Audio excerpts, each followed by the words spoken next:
Du deuxième séminaire gouvernemental tenu en présence du chef de l'État, le président Alassane Ouattara. Ce deuxième séminaire a été consacré à l'adoption d'une charte éthique du gouvernement de la République de Côte d'Ivoire. Le compte-rendu de Viviane Anima. Tous les ministres du gouvernement, à l'exception d'un seul, le ministre des Eaux et Forêts en mission, étaient présents à ce deuxième séminaire du gouvernement consacré à l'adoption d'une charte d'éthique du gouvernement. La ponctualité étant désormais de rigueur, le séminaire a démarré à 10 heures précises, comme l'indiquait le programme de la réunion, sous la supervision du Premier ministre Guillaume Soro. Les membres du gouvernement étaient invités à échanger sur le contenu de la charte d'éthique que devra désormais respecter chaque ministre dans la conduite des affaires de son département et dans la conduite des affaires publiques en général. Cette charte d'éthique comprend 10 valeurs cardinales énoncées par le porte-parole du gouvernement. Nous déclarons souscrire aux 10 valeurs cardinales indiquées ci-après. 1. Le sens de l'État et l'amour de la patrie. Chaque membre du gouvernement cultive les valeurs qui fondent la République. L'union, la discipline et le travail. Il s'engage dans ses discours, actes et comportements à honorer la patrie et à agir conformément aux principes de notre devise. L'amour de la Côte d'Ivoire doit prévaloir sur les particularismes régionaux, ethniques, politiques et religieux. 2. Le respect de la dignité et de la vie humaine. Chaque membre du gouvernement considère la vie comme sacrée. Aussi, s'abstient-il de toute parole et de tous actes susceptibles de porter atteinte à la dignité et à la vie humaine. 3. La primauté de l'intérêt général. Toute décision, toute action ou toute tâche doit s'inscrire et être menée dans l'optique de l'intérêt général selon les exigences et normes de rigueur et de qualité que justifient les ressources disponibles. L'obligation de confidentialité concerne tous les débats en Conseil du gouvernement, en Conseil des ministres et d'une manière générale, toutes les réunions gouvernementales ainsi que les correspondances y afférentes. 5. La bonne gouvernance. Chaque membre du gouvernement s'engage à cultiver l'excellence et à promouvoir les pratiques de bonne gouvernance au sein de son département ministériel et dans les structures placées sous son autorité. 6. La responsabilité.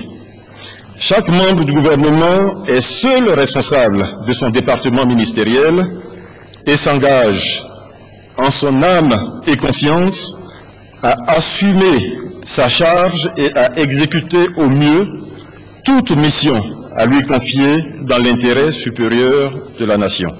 8. La justice et l'équité. Dans le respect des différences et des particularismes, les membres du gouvernement travaillent dans un esprit de justice, d'équité et d'équilibre en leur sein, dans leurs départements respectifs et dans leurs rapports avec les usagers. 9. Le dialogue permanent et la disponibilité.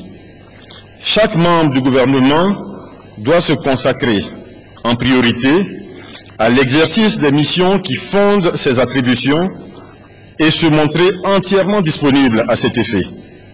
Il doit, par ailleurs, entretenir un dialogue permanent et objectif fondé sur des idées républicaines, notamment avec les autres membres du gouvernement, avec les corps sociaux et les acteurs de son secteur. 10.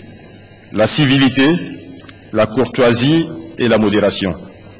Chaque membre du gouvernement s'engage, dans ses propos et dans son comportement, au respect des règles de bienséance, de courtoisie et de modération qui constituent les conditions de base de la cohésion au sein de tout groupe, de toute organisation ou de toute société. Après examen par l'ensemble des ministres du contenu du document, le président de la République a rejoint l'équipe gouvernementale. Le reste des travaux s'est donc déroulé en présence du président de la République. Les ministres ont adopté à l'unanimité cette charte d'éthique et chaque ministre, à commencer par le Premier ministre, s'est engagé solennellement par serment à en respecter chacune des valeurs. Cette charte d'éthique, a expliqué le président de la République, a pour objectif de lutter contre la corruption, la course effrénée à l'enrichissement illicite, le népotisme, le clientélisme, toutes ces pratiques qui réduisent à néant les efforts de l'État pour réduire la pauvreté et créer le progrès pour tous. Ces pratiques de malgouvernance ont non seulement réduit à néant tous les efforts internes de promotion et de sécurisation des investissements privés, mais ont également eu pour conséquence de reléguer la Côte d'Ivoire au 168e rang sur 188 dans le doing business en matière d'obstacles aux affaires. Une véritable rupture d'avec ces travers s'impose donc à nous pour nous permettre de répondre présent au rendez-vous de la compétitivité et de l'excellence. Il nous faut profiter au maximum du crédit dont jouit la nouvelle Côte d'Ivoire auprès de la communauté financière internationale pour mobiliser des capitaux, facteurs de production de richesses et améliorer les conditions de vie de nos populations en vue de hisser très rapidement notre nation au rang des pays émergents. Cette charte, en 10 points, est un véritable bréviaire intégrant et symbolisant les principes et les valeurs cardinales de probité morale, d'équité et de bonne gouvernance, gage de la stabilité politique et sociale. Je tiens à préciser que la charte du gouvernement s'applique de facto aux membres de vos cabinets respectifs et bien entendu aux membres du cabinet présidentiel. Si le président de la République a prêté serment devant le Conseil constitutionnel de respecter son peuple et de travailler pour son bonheur, le gouvernement vient à son tour de prêter serment de bonne moralité dans la gestion publique devant le président de la République.